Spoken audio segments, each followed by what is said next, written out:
Let's crack into the 10th act of High West's A Midwinter Nights Dram and just see what this is like in and of itself.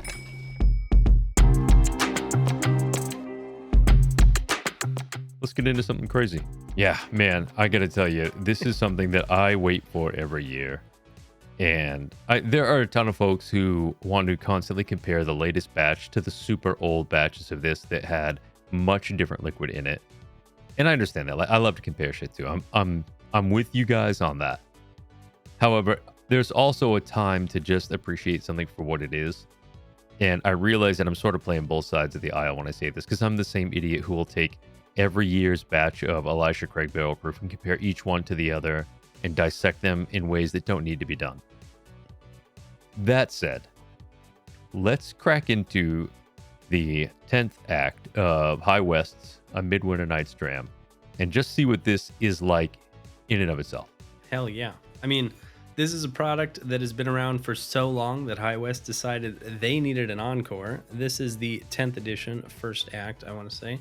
Yeah, 10th edition, fourth scene. So act 10, scene 4, 49.3% ABV. Wow. You want to try that again? I was like, word soup, man. I'm just boiling in it. Ooh, god damn, this smells nice though. Hell yeah. I mean, this is a blend of straight whiskeys finished in port barrels. It's called a limited engagement, and it is a word play on the old famous Midsummer's Night Dream, I think, right? I didn't butcher that. Okay. If you did, I wasn't paying close enough attention to call you on it, so you're good. We both zoned out on that day in English Lit, so. Yes, that's correct. Man, this thing has color. This is It's a color for days, yeah. This is a one-time release that comes out every fall, right as the weather's turning. John and I have talked about it. No shortage. Check out the previous coverage. If you attended their whole Woodlands Gala, I still want to hear from you. It was great. We got a bunch of people who sent us pictures while they were there. A lot of folks if you did, shared that. It was awesome. Yeah. It was wild. But yeah, if you were the folks who shared that with us, thank you so much. That was so cool. Love to see what was going on there and like get to hear about how great it was. I wish the timing on that were a little different because I could totally see us, dressing up like what was that music video? What does the fox say? We could totally have gone as critters from that music video, and we would have just had a time. So that's better than the music video I was thinking of. But on that note, into the whiskey, there's so much going on. Yeah, this is, I mean, again, something that I traditionally really like. And part of that is I will get caught up as, there's like this romantic notion of it, of sitting near either the fireplace or somewhere near the window in the middle of January when it's 25 fucking degrees below zero here in Maine. And the only thing I want to do is sip something that is not only bold, but like deep, rich, and flavorful. And that's usually what this expression is. It's just something that brings in this nice, dark, jammy, spicy rye with a little bit of a fruit kick to it. You get that wine cask finish. And for me, that is that's like a whole vibe in and of itself. So I'm going to start digging in here a little bit. Yeah, vibe is a great way to put it. I still remember I wasn't into whiskey when Act 1 came out, but it was the weekend of Thanksgiving 2015, way back. Act 2 came out. I found one and was like, oh, this looks very interesting. I had no idea who High West was. I had no idea what those guys were up to, and ever since then I've been super interested. It's just like there's very few things like it that ever exist. And to me, some people it's October, some people it's Halloween, some people it's Thanksgiving, some people it's Christmas, but when High West Midwinter Night Dram drops, I know winter's on its way. Oh, yeah, absolutely, man. Also, this is a pour that I love to have. I've talked about this, I think, even on the show before. At the end of a long day of, hunting in the mountains, sit on the tailgate, pour some of this in the glass. It's like somewhere between 28 and 34 degrees. Humidity's high.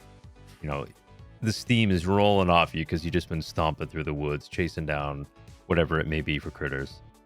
And the first sip of this just makes it all worth it. I love that you have a temperature range, 28 to 34 degrees.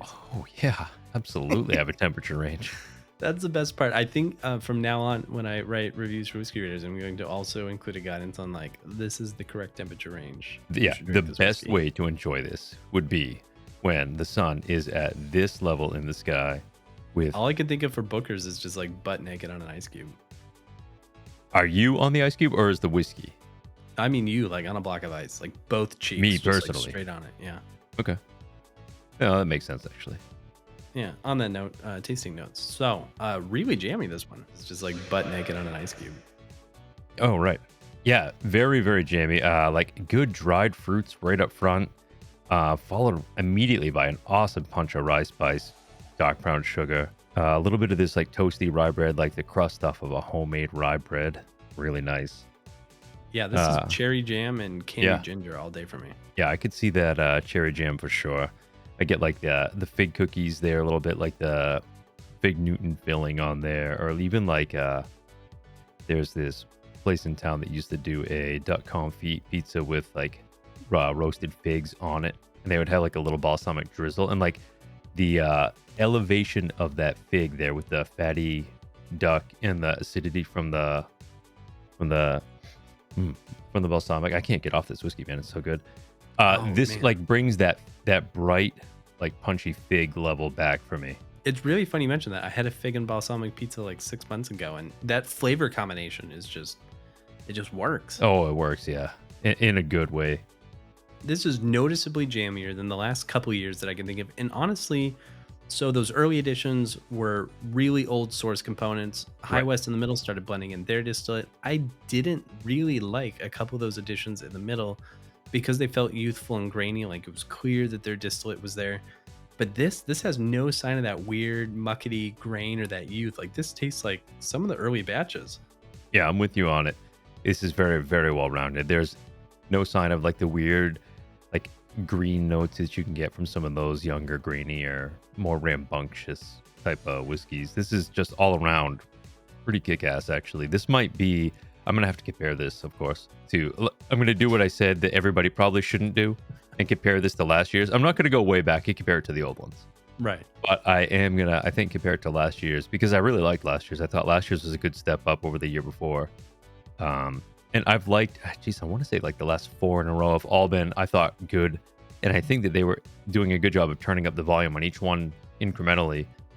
And it seems like this has gone that way. And I think this was another product too that we were a little bit nervous that this was going to be the last edition of this because Right. of the messaging, I guess you could say, where it's The Encore, yeah. right. There was an Encore release with this, and I don't know if that was a way to maybe spin off and open up another line within the same product family, or if it was going to be a one-time thing. But I am excited about what could happen with it. Put it that way. Yeah, I agree with you. Yeah, a note, this is the 10th edition. They also released an Encore, which seems mostly like a celebration of the 10th anniversary. And despite the fact that John and I kind of wondered, like, is this the end of Midwinter's Night Dram? I mean, we made a whole damn video about it, but we've heard nothing that signifies that this is the end. So don't buy every bottle on the shelf and try and flip them for $900. I don't think it's going to work out for you. But at the same time, hopefully that means we continue to get this, because I think this product, I didn't like that 5, 6, 7 kind of edition, but 8, 9, and 10, I think are all bangers in my book. Like, this is great whiskey. This reminds me of the things I want to drink in the winter. That rye spice is raw on the finish. Like, it starts sweet, moves kind of savory, sweet, a little bit spicy, and the finish is very much rye.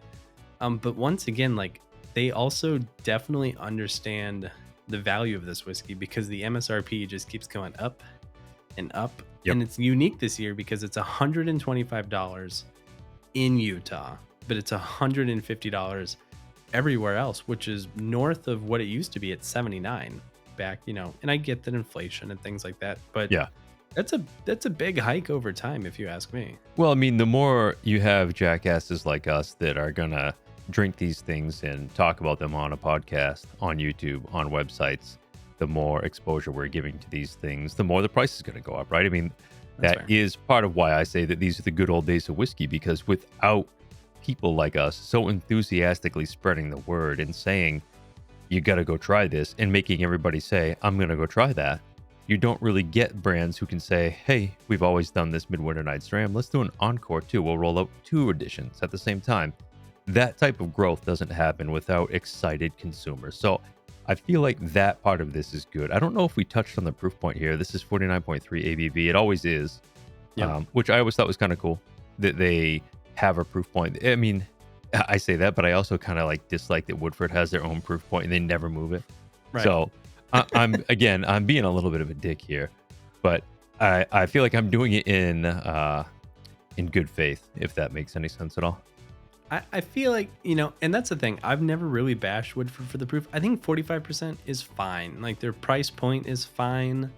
The proof point is fine. I appreciate that this is a little bit higher. If you know simple math, this does translate to 98.6 proof, the human body temperature. That's always kind of been like their little shtick. And we've seen it pop up in other products, but almost 100 proof rye whiskey scratches that itch for me. I don't need this to be 130 proof. I like it just fine near 100, and it means it works if I want it on a cube in the warmer months because I don't drink bottles that quick. But 100 proof ish in the winter months, it just works for me. It's perfect. I wouldn't change the proof, even though the price is going up. But honestly, that's made it a little bit easier to find because guys are buying 2 bottles instead of 8 or 10, which I can really appreciate. Yeah, I'm good with that. I say let the prices come up a bit if it's going to help with availability and or distribution. I'm here for it. Again, these are the good old days of whiskey in my opinion, man. The more stuff that's on the shelf, the more stuff we get to try, the more stuff we're going to talk about. So I say send it. Yeah, I'm with you. And a final note, this bottle is just beautiful. I'll hold it up again. We've got from the old-timey label. Let's see. Yeah, the old-timey label's cool. These bottles are kind of hand blown at the bottom here. You can see it's got an uneven shape to it. Like everything about it is just kind of homey and wintry and arts and crafty, but in a cool way. Yeah, there's nothing about that bottle that I dislike. And I'm talking from like the topper to the glass to the label, right down to the liquid in it. Like every single time these come out, if I have a chance to buy one, the answer is always yes. If I already have one and somebody's like, hey, I saw one of these at the store, do you want me to grab it for you? I'm just like, yes, please take my money with both hands and get it, because I am excited about these. I'm a rye nerd anyway, but this is just a product that always seems to do it for me. So anyway, if it wasn't clear, I do really like this. I'm excited about this product. I am going to thoroughly enjoy drinking this. I'm with you. This is good stuff. I like it. Thumbs up if you find one. Buy it if you really like it. Buy a second. I wouldn't go past that. But this also, it's funny. This, when I think of you, this is like the whiskey I think about, because there's few things you're so consistent on. Is like, oh man, I can't wait for Midwinter Night Dram season. And and I'm usually saying that to you like the end of July. Like, dude, it's like 81 degrees here in Maine. I'm sick of it. Like, can we please get to where it's like 15 below and I can just drink Midwinter Nights Dram?